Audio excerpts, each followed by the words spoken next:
Hey guys, what's going on and welcome to a brand new video. This is going to be a review for the Leeds United 2, West Ham 2. Leeds United winning on penalties by 4-2. Oh my god, Leeds United, you give me a heart attack. There's a lot of things to go through. We're going to talk about a bunch of things in this game. It's not one of those games where there's nothing to talk about because god, there's a lot to talk about. But Leeds United almost threw everything away but managed to hold on, win it on penalties, and we're going to fucking Wembley. Yes, let's get into it. And let's start off with the first goal. Tanaka. I want to give a round of applause to Tanaka because I've said this before. I like Tanaka. I get annoyed at people that say things like, he should be starting. He should be starting. Because he hasn't earned it. He hasn't earned the right to start any game in the Premier League, in my opinion, because he hasn't been good enough. This game, he stepped up. Tanaka was brilliant. He stepped up. And let's talk about the goal. The footwork for the goal. And, you know, I said during my watch-along, a bit of luck that we deserve. And Tanaka had a bit of luck in that. But the luck is something that we deserved from how shit, like, some of the decisions and some of the things that have gone against us this season. We deserved a little bit of luck in this game at some point this season. Tanaka. Good goal. It's a good, you know, good bit of skill. The shot was nice, and then it was a good deflection. You know, it was a deflection that was luckily hits the bar, goes in, 1-0 up in the 26th minute, which is, you know, fitting. You know, Chris and Kev scoring in the 26th minute. It was pretty fitting. You know, it was pretty fitting. It was great. You know, it was pretty fitting. And then Stack went down with an injury. Now, well, after this, Stack went down with an injury in the 38th minute. We do have to talk about this because Stack was on crutches. So it looks like maybe Stack will be out. But there is that thing about, if Stack's out, I'm not actually as worried as other people. I feel like other people will be. Because I feel like you just bring Tanaka in and play Tanaka and Aronson. And I'm fine with that as the 2 8s, you know, just ahead of Ampadu. And I'm fine with that, you know, if we have to play that formation and play those three in the midfield. So Stack being out is a massive miss in terms of set pieces, corners, free kicks. Like his corners and free kicks.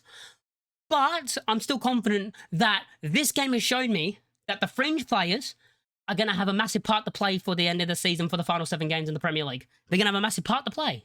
This just proved that I'm like, okay, you've shown it in the cup. Now I want you to step up in the league, you know? So yeah, Stack went down with that injury, so we'll find out how bad that is. And then we went to halftime 1-0 up. Happy with the first half. You know, should have had a penalty. I think that's a penalty. I mean, it's from the Stack injury, isn't it? Yeah, it's from the Stack injury. So Stack gets taken out. For me, that's a penalty. Because anywhere else on that pitch, it's a free kick and a yellow card. It's a penalty. He's taken the shot, and I don't care what happens. Once the shot's taken, it doesn't matter. He come flying across and took out Stack. He's taken his legs straight out. For me, that's a penalty. Now, they don't give it with VAR, so I don't understand what a penalty is anymore. So they don't do that, and we go into the break 1-0 up. The second half starts. West Ham make 2 subs, and then, you know, I feel like the game was kind of just West Ham. They were all over us. Daniel Farke, I want to give credit, because I feel like some people are going to try and blame him for this and blame him for the collapse, but I'm not going to do that because it's not his fault at all. He made the right things. Rodon had to come off with an injury, so we'll find out how bad that is as well. For Bornau, Okafor came off for Nonso. DCL came on for Mecha. Gruev came on for Tanaka. Now, these subs, of course, Bornau came on before the 3 others. So Bornau came in the 52nd minute, and then Nonso, DCL, and Gruev came in the 69th minute. When those 3 came on, Nonso, DCL, and Gruev, I was happy with Gruev because I'm like, we needed someone at that stage. It was all West Ham. West Ham had the ball. West Ham had everything. All the attack was West Ham. We need someone who could calm down the play. You know what happened? The first thing that happened, they all came on the pitch within a minute, within 30 seconds, I think. Gruev pressed and won the ball back, gave it to DCL, who flicked it over to Nonso, and we won a free kick in a dangerous area after being under pressure for about, like, 10 minutes before that, like, 10 minutes in a row. So they all came on and turned the game straight away. And I feel like we did. I feel like we muscled back the midfield battle. I feel like we muscled it back in the midfield, and we actually got the midfield battle won again. Like, we finally won the midfield battle back. After that, Aronson wins a penalty. West Ham's nightmare, just like the game at Elland Road where he absolutely killed them. He didn't have as great of a game, but there was moments in the game where he gets space, you know, when you actually give him space and he gets the ball with space in front of him, he actually looks quite dangerous. Like, that's the positions you want to get him into, which, when he did get in those positions in this game, looked very good, in my opinion. He won the penalty, good run into the box, good pass by Nonso, and then Aronson, good work winning the penalty. It's a clear penalty, takes him out. We're 2-0 up. And at that stage, I'm like, oh, yeah, we're through. 73rd minute, DCL scores. I'm like, yes, we're through. I had that little bit of worry of, like, if they score one, they could score another. So DCL scored in the 75th minute, and then Nonto. This annoyed me because Nonto, and you know what it reminded me of straight away, and I said it. It reminded me of the Bamford flick in the Championship. You remember that game where he did the little flick? I can't remember who it was against. It might have been like Preston or something, but he did that little flick and he missed the goal. It was the exact same thing. Then ball comes in, Nonto does a little flick and misses the goal, and you're like, that's 3-0. That's game, set, match, game over. And it looked like that would actually matter because later on in the game, in the 93rd minute, after they added 11 minutes, don't know where they got the 11 minutes from. It should have been about 6 to 8 minutes, in my opinion. But they got the added minutes on, 93rd minute. Great cross. The ball ends up in the box. Actually, no, the first one wasn't the cross, was it? It was the first one Bowen? I don't even remember their first goal. I actually don't even remember their first goal. It was Bowen. Yeah, Bowen took a shot, hit the post, which Bowen did about 3-4 times in this game. He hit the post like 3 times, and then he had one shot that he like spooned to the side. So Bowen could have had a hat trick in this game. But yeah, Bowen hits it off the post, and then Fernandez just taps it in, and you're just like, oh god, here we go. And then Adama Traore, this is the second goal. Great cross. Good work by Disasi, who good work from him getting his foot to it. My thing about this is I think it's a foul on Strauch. I think Strauch should do better. I've said this. I think Strauch should do better and actually launch his head at it because he tries to like just flick it instead of just launching his body at the ball. And I think he should launch his body at the ball, but he doesn't seem to do that. And then, yeah, they score. It's 2-2. My opinion, I think it should have been disallowed for a high foot. But anyways, 2-2. It's all West Ham. And then we go into extra time. And, you know, you start extra time, and what happens at the beginning of extra time? They score within 2 minutes from, I don't know what Perry did. Perry, the ball's in the box, just catch it, and Perry heads it behind him. Luckily, he got ruled out by offside by about that much, so we were lucky there. But that genuinely would have absolutely annoyed the hell out of me if we got knocked out in that way. Lucas Perry was having a good performance as well. Like, I was very happy with Perry's performance. If you see me, like, looking at my screen, I'm trying to get the FA Cup draw up because that's currently about to start. But yeah, it is one of those things about... So that happens, 92nd minute, and we're like, okay. Then West Ham were probably the better team in the extra time. They were all over us, probably. We tried to win off the counter-attack more. They had most of the ball. That's how it felt. You know, we got into the second half of extra time. Same thing kind of happened. We didn't really get any chances. Pirro came on for Bogle. I mean, Pirro was awful. He was awful again. Like, he's not Premier League level. He just isn't Premier League level. And I think we could all see that. And it's just one of the things about... it's annoying.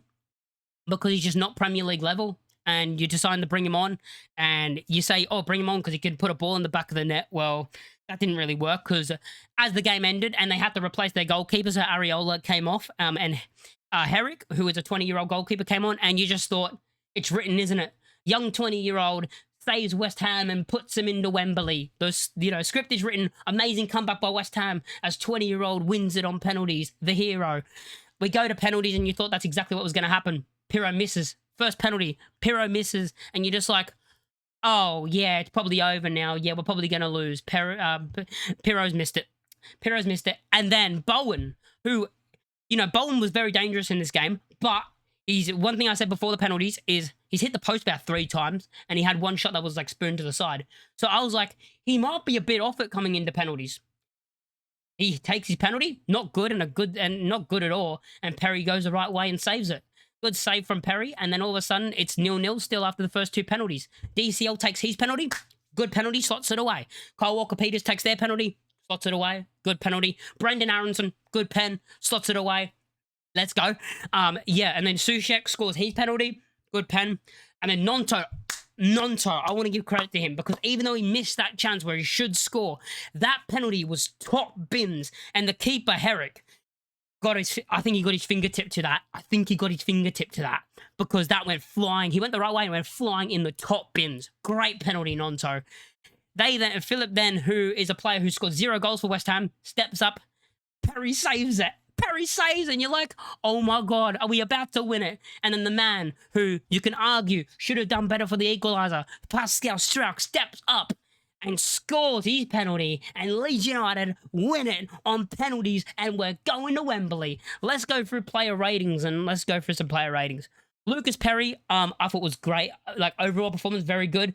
Of course, there was that moment in extra time where he headed it and, you know, they scored. But besides that, I thought he didn't do anything really wrong. I thought he had an overall good performance. I actually really rated Perry's performance. You know, I thought he was one of the better players on the pitch. I'm not going to lie. I'm going to give him an 8.5. An 8.5 for Lucas Perry. I thought he's brilliant. Joe Rodon, he played, of course, he got injured in the, what was it, 57th minute? Was it? The 52nd minute. So he played 52 minutes. I thought Rodon was good. I'm going to give him a 7. BL at the back I thought was good as well. I thought maybe a bit better than Rodon. I'm going to give him a 7.5. Pascal Struijk, I thought was a bit sloppy defensively at times. I thought there was a couple of times where he played a nice pass, but he played, played some good football. And defensively, he was okay. He wasn't amazing. So I'm going to give him a bit below, and I'm going to give him a 6.5. Bogle, I thought, had a good performance. I'm probably just like a solid performance. I'm probably going to give him a 6.5 as well. James Justin on the other side. I mean, James Justin for me wasn't good. I didn't think he was great. I thought he's, oh my God. I mean, his free kicks, his set pieces were awful. His set pieces were awful. So when we were up the pens, I'm like, don't let him take it. He'll put it in a rosette. But yeah, James Justin, I thought was a bit off it, but he still was decent. So I'm going to give him a 6. I thought he was like probably the worst player on the pitch, but that's not even like a bad thing to say because I thought everyone was good and solid to good. So I'm going to give him a 6, James Justin. Ethan Ampadu, I'm going to give a 7. Very good performance in the midfield. Made a very good tackle on Traore, which he got a yellow card for. Good professional foul that he had to do. He had to make that tackle because he was through. And I thought overall, I think Ethan Ampadu's performance was great. And as the captain, someone has to step up. And the captain especially has to step up, with the mentality of we're 2-0 up in the 90th minute and then we throw it away. As your captain, you got to have them to be a leader on the pitch. And I thought he did in extra time. I thought he looked better. I thought he was a bit sloppy at the start of extra time, but then I thought he kind of got into it a bit and he got better. So I'm fine with that. I was happy with his performance, so he gets a 7. My man of the match, Tanaka. I give him a 9. I thought he was absolutely brilliant. Took his goal well. As I said, good feet, and he took his goal well. Defensively, great performance from him defensively. Like, his recoveries, he's recovering back and winning the ball back. I thought he was brilliant, Tanaka. And an overall very good performance from him. And yeah, I thought he was, he did a very good job. You then had the 2 in front of them. I'm not going to count Stack because he went off injured. I don't really remember much that Stack did, but he went off injured. Okafor, good performance. As I say, got the assist for the Tanaka goal. Good performance from him. He looked very dangerous on that wing throughout the entire game. He just looked dangerous every time he got it. He always looked like he was going to cause Walker Peters trouble every time he got the ball. And it just felt like, he was the one that was going to create something if someone did create something, which he did in the end. And yeah, really good performance. Instead of Stack, we'll go with Aronson because he played most of the game. I thought he came into the game. Oh, wait, Okafor. Didn't give him a rating, did I? I'm going to give him a 7.5. Good performance all around from him. Very good. Actually, I'm going to give him an 8. I'm going to give him an 8. Very good performance. Looked dangerous on that wing. Looked dangerous against Kyle Walker-Peters. Absolutely did him a couple of times and was probably our best player in the first half, in my opinion. And then, him and Tanaka were very good together on that side. And I thought Okafor, yeah, as I said, good performance from him. We'll go to Aronson. Good performance from him. I thought he was good. I thought when you gave him space and he gets that space in front of him, he's dangerous. That cross he put in in extra time where the keeper went down, and they had to switch the keeper out. I thought that cross was going in the back of the net. I thought that was a Rodrigo versus Man United type situation where he just crosses it, he doesn't mean it, and it goes flying in the back of the net. I thought the camera angle made it look like it went in the back of the net. But yeah, Aronson overall, I think he was a good performance from him, good pressing. When you give him space, he looks dangerous. I thought he was good in the game. I'm going to give him a 6.5. A good performance all around from him. I'm going to give him a 6.5. Maybe, yeah, I'll give him a 6.5. But good performance from him. Up top, Lucas Metzger, I'm going to give him a 6 as well. But I thought, he battled well up front. He battled well alone up front. I don't think he was amazing, and I think he could have had a better performance. But yeah, they're doing the draw right now, by the way. So yeah, that's basically it for that. So the first ball's been picked out, and it's Chelsea. And they're going to be it's at Wembley, isn't it? So Chelsea will be playing. Chelsea have got Leeds United. We've got Chelsea in the cup, which means Man City get Southampton. Of course they do. But we couldn't pick that one out that they would. But yeah, we've got Chelsea in the cup at Wembley. And the way we played against Chelsea this season, I give us a chance against Chelsea the way we played against them this season. So, hey, let's see if we can beat them. But yeah, thank you guys for watching. Make sure you like and subscribe if you haven't already. And I'll catch you all in the next one. Peace.